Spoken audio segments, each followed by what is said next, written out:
The conflict can be seen etched across the skyline. Hamas unleashed a stream of rocket fire towards Israel in retaliation for the destruction of a building in Gaza by Israel.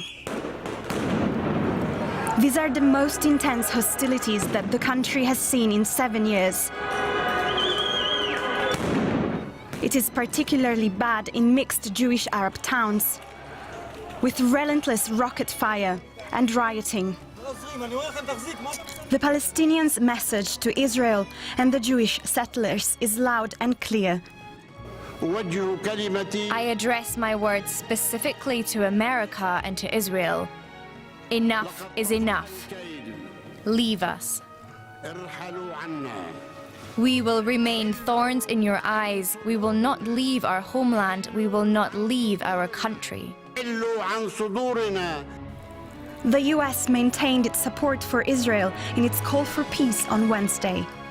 My expectation and hope is that this will be closing down sooner than later. But Israel has a right to defend itself when you have thousands of rockets flying into your territory.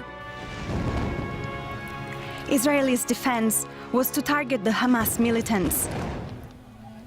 They say many senior commanders have been killed. But the attacks have also claimed the lives of Palestinian civilians. Neither side is showing any sign of backing down, prompting the United Nations to warn of full-scale civil war. Flying around in the air, not least stun grenades used by the Israelis, firecrackers can be thrown by Palestinians. So I think we just have to wait and see as to how it started. But obviously, you know, anything, and we saw earlier in the day pictures emerging from inside the mosque itself of confrontations appearing to really enter the building. And you know, those images are part of the issue here, because for Palestinians and for Muslims, for the third holiest shrine in Islam, that is something that is shocking for them to see. And I think that's why there had been these international calls for calm ahead of what was always going to be a very, very tense and difficult day in Jerusalem.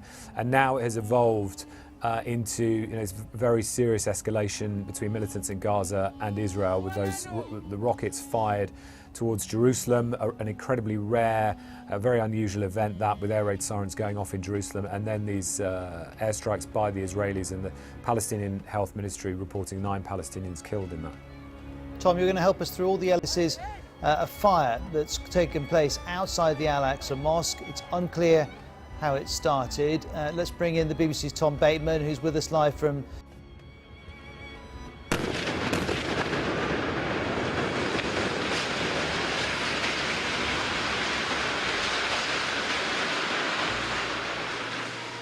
The world's asking if the region's on the brink of war. People who work to this feel it's already here. Palestinians in Gaza face the fiercest Israeli bombardment since the last all-out conflict. Israel says it's going after militant leaders. Some were killed in their homes. But civilians died in this strike, say Palestinian health officials. In Gaza, a territory under blockade, grief quickly turns to anger.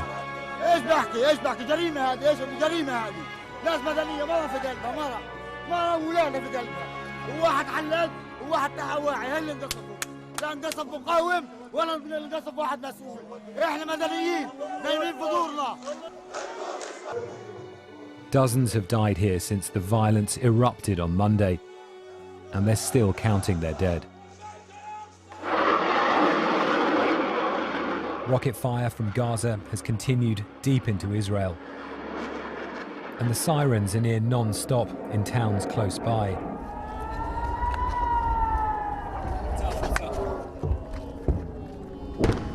Okay, that's an interception. Let's get in. Jimmy.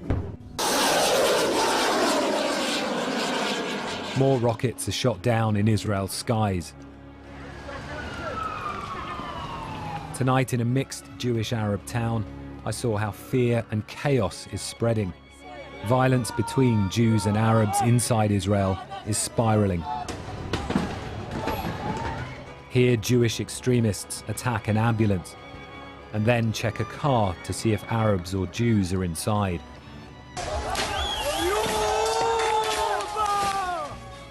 Along the coast, a popular Arab restaurant comes under attack. In another mixed town, a Jewish man is beaten by Arab Israelis. A synagogue has also been torched. Israel's leader calls it anarchy.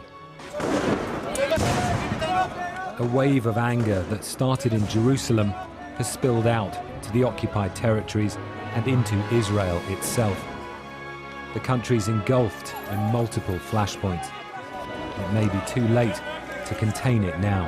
For days, apparently that nudging wasn't quite enough, and now we know the Secretary of State just moments ago announcing that he is sending an envoy to the region in order to try and encourage de-escalation. According to Antony Blinken, the Deputy Assistant Secretary of State for Israel and Palestinian Affairs will be going to meet with Israeli as well as Palestinian leaders. The goal, again, de-escalation. The United States saying it is deeply concerned with what they are seeing, particularly in the last 24 hours in Jerusalem, Gaza, and elsewhere. So this comes on the heels of a statement by the Secretary of Defense, Lloyd Austin, who has conveyed to his counterpart that the United States believes and Israel has the United States ironclad support when it comes to Israel's, what the United States calls, legitimate right to defend itself and its people. They are condemning the launch of rockets by Hamas, and they are reiterating the importance of restoring calm. But the question that many have been asking here in the United States, even members of the president's own Democratic Party, is do Palestinians also have that right to defense that the United States government, the Biden administration, continues to reiterate that Israel has that right of self-defense. And this is still an open and unanswered question. So we're watching very carefully to see what more might come out of this White House. Joe Biden, the U.S. president, did not speak on this when he appeared before reporters in the last hour, but there is a White House briefing coming up. The press secretary will be talking. We'll be watching carefully to see what more she might add. Do you get the impression, Kimberly, that the White House is perhaps dithering here, has been caught off guard, and that it doesn't really have all its ducks in a row as far as policy is concerned?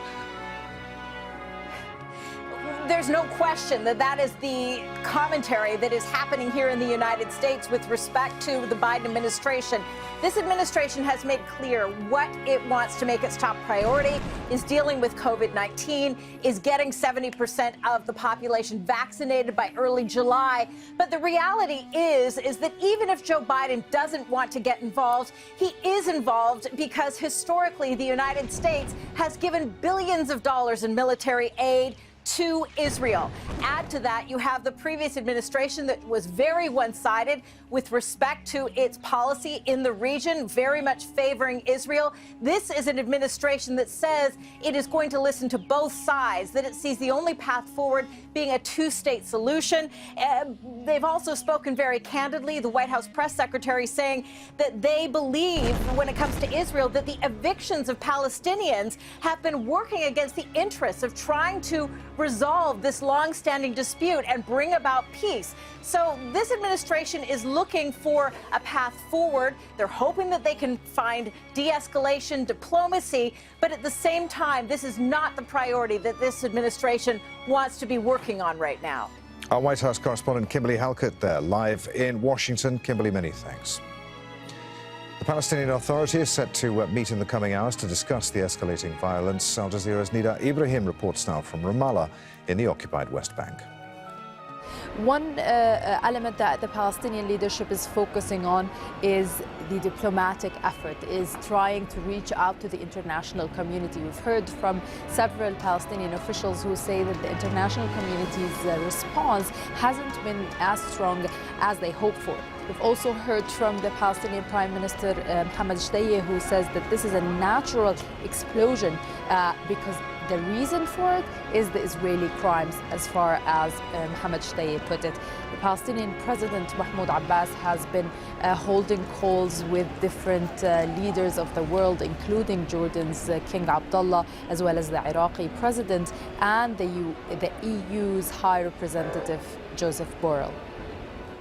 Live pictures Gaza. We'll take a quick break to get a weather forecast here on Al Jazeera. We'll be back with more coverage of developments out of Gaza and the biggest escalation of violence there since the 2014 war.